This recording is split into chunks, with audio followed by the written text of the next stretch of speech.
Good morning. Today we are going to teach ourselves on how to balance redox reaction.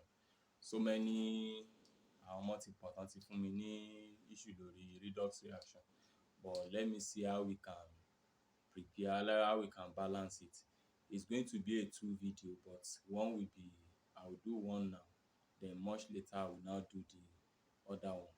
Now let's see whether we can balance the following redox reaction. Ẹ máa bá a ká lọ. Now tẹ́ bá wo eléyìí wọ́n ní Zn zinc plus Ag plus is to give Zn2 plus Ag. Now tẹ́ bá wo reaction yìí báyìí dáadáa, ó contain nǹkan méjì. Kí náà tiẹ̀ ń pè ní redox reaction gan? Redox reaction ni reaction tó jẹ́ pé oxidation and reduction máa ń take place at the same time nínú reaction yìí. Now kí ni based on electron transfer, oxidation occurs when there is a lost electron. Tí element bá ti lose electron, ó ti wà oxidized nìyẹn. Tí element bá ti lè gain electron, ó ti wà reduced nìyẹn. Now pẹ̀lú equation tó wà lókè níbí báyìí, a máa try láti pín reaction yẹn sí ọ̀nà méjì ọ̀tọ̀ọ̀tọ̀. A máa pín reaction yẹn sí ọ̀nà méjì. So we are going to have half reaction. Ẹ jẹ́ ká pín bí eléyìí. Zn, the first half, Zn will produce Zn2 plus. Nǹkan àkọ́kọ́ tá a máa kọ́kọ́ wò ni pé ṣé atom wọn balance. Zn ẹyọkan ló wà níbí, Zn ẹyọkan ló wà níbí, so àní wàhálà. Ion wọn nìkan ni kò balance. Now nǹkan tó a kàn máa ṣe báyìí ni pé the difference between the ion is 2 and 0, because the charge here is 0, the charge here is 2. So the difference is going to be 0 minus 2, and that's 2. So a máa wá add the 2 electron yẹn sí ibi tó wà of the higher side. Ilé tó ní higher charge la máa add kì nígbà tá a bá ti ṣe difference in the something. This is 0 minus 2, so jẹ́ minus 2. So àwa add minus 2 yẹn náà 2 náà la máa pè. So àwa add the 2 yẹn mọ́ ilé tó ní the highest of the charge or oxidation. So the oxidation of this one is 2, the oxidation here of this one is 0. So the difference, the one that's having a higher charge, I'm gonna add the 2e plus c àti complete the first equation.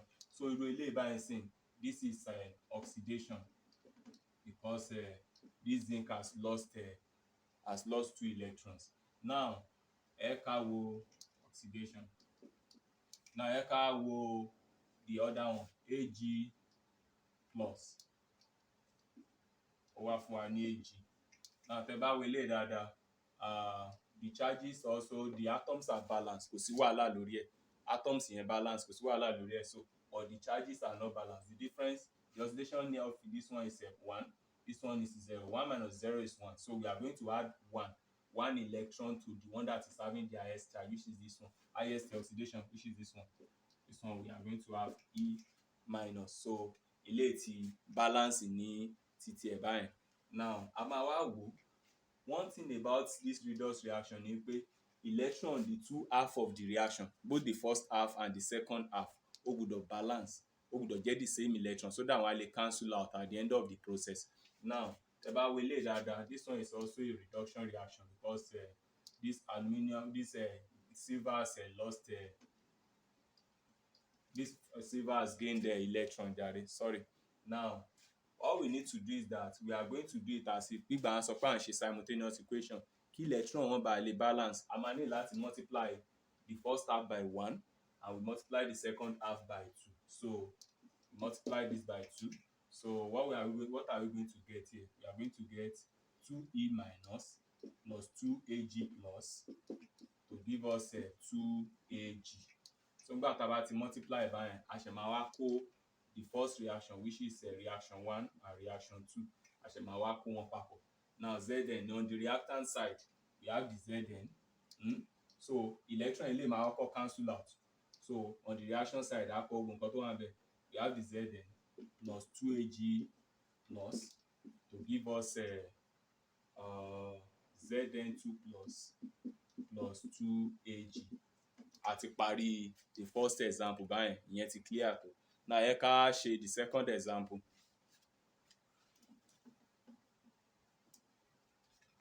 Now we have Mg plus Fe2 plus to give us Mg2 plus Fe. Now a tún máa divide the reaction yìí sí half méjì, so a máa sọ pé Fe2 plus to give Fe. The atoms are balanced, Fe náà ni, so the ion la máa wò báyìí àti the oxidation difference, the difference oxidation. The oxidation number of this one is +2, this one is 0 based on nǹkan tó ti kọ́ wa ní oxidation number, so the difference is 2 plus 2 minus 0, that will be 2. So we add that 2 electron to the one that is having the highest oxidation number, so we add this one 2E. So now a ti parí the first equation àti ní wàhálà lórí ẹ̀. Now ẹ jẹ́ ká lọ sí second half. This kind of a reaction, because this one is a kind of a reduction reaction, because this ion has gained electron. Now this ion has gained electron. Now let's quickly look at the second one, Mg to give Mg2 plus. Atom wọn balance, so a ní wàhálà lórí yẹn. Now a máa wò ṣé oxidation eléyìí is 0, this is 2. 0 minus 2, that's 2. The difference in oxidation there is -2, because so we are now going to add that 2 electron to the one that is having the highest oxidation, so we have 2E minus. So tá a ti add yẹn báyìí, a ní wàhálà náà as such. So nǹkan tó wà níbí báyìí ni pé bẹ́lẹ̀ ṣe wà báyìí sìn, eléyìí ti jẹ́ 2E fún tàkọ́kọ́, then báwo la ṣe máa ṣe, 2E ti wà níbí báyìí, 2E ti wà níbí báyìí, so automatically reaction wọn ti cancel out, so a ní wàhálà lórí ẹ̀. Reaction méjèèjì ó ti cancel out torí electron méjèèjì ló wà níbí báyìí, 2 dẹ̀ ní méjèèjì, so a kàn lè kọ gbogbo ẹ̀ papọ̀. So this one has cancelled this one, so this one is an oxidation. So a máa kọ báyìí, a ní Fe2 plus Mg to give us Fe plus Mg2 plus. Ìyẹn náà tún ti lọ báyìí. Ẹ ká wo ẹlẹ́ẹ̀kẹta yẹn náà simple díẹ̀, but òun ní àwọn òfin kan. Now we have BrO3 minus plus Zn to give us Br minus plus Zn2 plus. Now ẹ ká wo first half, the first half of the reaction, the first half will be giving us Zn to give us Zn2 plus. Sorry. Now this one is having the same atom, but this one is not having this one is having the same atom, but the different ion now. So the oxidation number of this one is 0, this one is 2. So if we want to subtract the two oxidation, the change in oxidation, it is equal to 0 minus 2, which is -2. So we are now going to add these 2 electrons to the one that is having the highest charge. So we now say plus 2E. So at a balance the first half. So this kind of reaction is what we call oxidation reaction, because there is an increment from 0 to 2. Now ẹ ká wo the second one now. The second one is BrO3 minus to give us Br minus. Tẹ́ bá wo irú àwọn iṣẹ́ bí eléyìí, ohun tún yàtọ̀ sí eléyìí tá a ti ń ṣe tẹ́lẹ̀. Now tẹ́ bá wò dáadáa, BrO3, Br, ó kù oxygen bíi mẹ́ta tó fi lè balance. Now a máa ní láti balance ẹ̀. Nǹkan méjì tá a máa ń sábà lò, ìsídà ká add water and hydrogen, or ńgbà míì tá bá ráwọn reaction míì a máa add water and hydroxide, but eléyìí tó ní hydroxide a máa ṣe ní next video.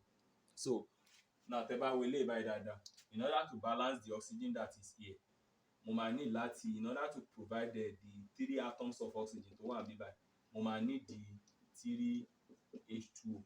Tẹ́ bá wò dáadáa ẹ rí i pé oxygen mẹ́ta ló wà níbí báyìí, so ó ti counterbalance the oxygen tó wà níbí báyìí kó ba lè pé. So nǹkan tó máa kù báyìí ni pé hydrogen mẹ́fà ló wà níbí báyìí, oxygen mẹ́ta. So oxygen mẹ́ta yẹn ti counterbalance the O3 yìí àti solve wọn. Now a ní láti balance hydrogen mẹ́fà, a máa fi hydrogen mẹ́fà yẹn a máa fi sí bí báyìí, a sọ pé 6H plus. So ìyẹn la fi balance ẹ̀. Now the next thing we will now do is that a máa wò pé kí ló fẹ́ ṣẹlẹ̀. A máa wò change in oxidation state. Tẹ́ bá wo eléyìí báyìí, +1 times 6, this is 6 minus 1 making 5. So 5 in the oxidation state tó wà níbí báyìí. eléyìí zero ló wà bí because it's a compound -1. So tá bá máa wò dáadáa báyìí, tá bá máa subtract ẹ̀, the oxidation state will be 5 minus -1, that is 6. So ó mean pé ká tó lè balance iron ẹ̀ báyìí, a máa add the 6 electron sí eléyìí tó ní highest oxidation. Eléyìí tó dẹ̀ ní highest oxidation ni òun ni eléyìí, so a máa ṣe pé plus 6e minus. So pẹ̀lú bí eléyìí ṣe wà báyìí sìn, ó mean pé mo ti balance equation ẹ̀. Now a máa wo electron méjèèjì gbúdọ̀ balance. This is 6e, mo gbúdọ̀ wọgbọ́n tí màá dá sí eléyìí tó fi máa wọ 6. So nǹkan tí màá ṣe ni pé mo máa multiply eléyìí by 3. So I'll multiply this one by 3. So máa multiply ẹ̀, ó máa fún mi ní 6zn, sorry, 3zn. Like you, this one is a reduction reaction. So now this one will be 3zn plus 3zn2 plus 6e minus. So bó ṣe wà báyìí sìn, electron méjì báyìí ti cancel out. A máa kọ gbogbo nǹkan tó wà ní reactant side.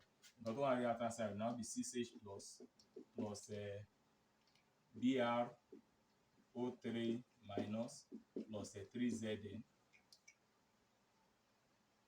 Oh, this is so plus 3Zn now to be now giving us what? We have Br minus plus 3H2O plus 3Zn2 plus. So a ti balance the reaction eléyìí báyìí, ìyẹn náà tún ti rọrùn. Ẹ ká ṣe the last one tó jẹ́ pé kíní, ẹ ká balance the last one.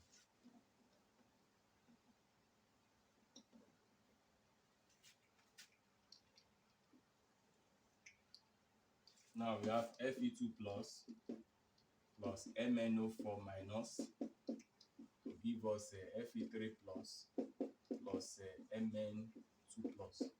Now báwo la ṣe máa ṣe lè, a máa mú first half of the reaction náà, a máa sọ pé Fe2 plus to give Fe3 plus. Ẹ bá wo ilé dáadáa, oxidation ló take place ibẹ̀ because there is an increment in oxidation number. So this is oxidation reaction. So iron one, atom one ti balance. Nǹkan tá a máa wò ni pé kí la fẹ́ wò, a máa wò change in oxidation number wọn. 2 and 3, that is 2 minus 3. Ó jẹ́ -1. So we are going to add 1 electron to the one that is having the highest charge. So we now say Fe2 plus will be Fe3 plus E minus. Now a ti yanjú the first equation báyìí. Ẹ ká wo the second equation. Wọ́n sọ pé MnO4 minus to give us Mn2 plus. Now atom manganese wà, ó ti wà balance. Ó wá kù O4 bíbá, ó kù 4 atoms of oxygen.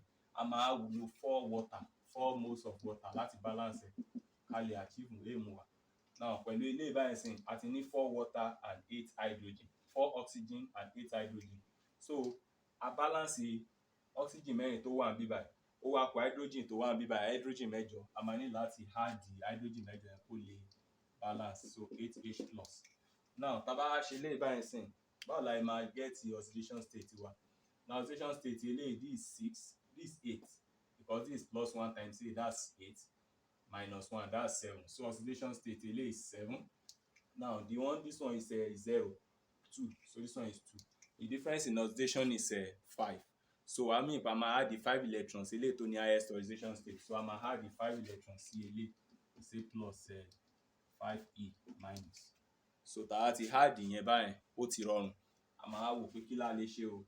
This is 5e, this is e. Electron méjèèjì gbúdọ̀ balance. So kí la máa ṣe? A máa ní láti multiply the first one yìí, which is oxidation reaction yìí. A máa ní láti multiply by 5. So tá bá ṣe báyìí, á jẹ́ 5Fe2 plus to be equals to 5Fe3 plus 5e minus.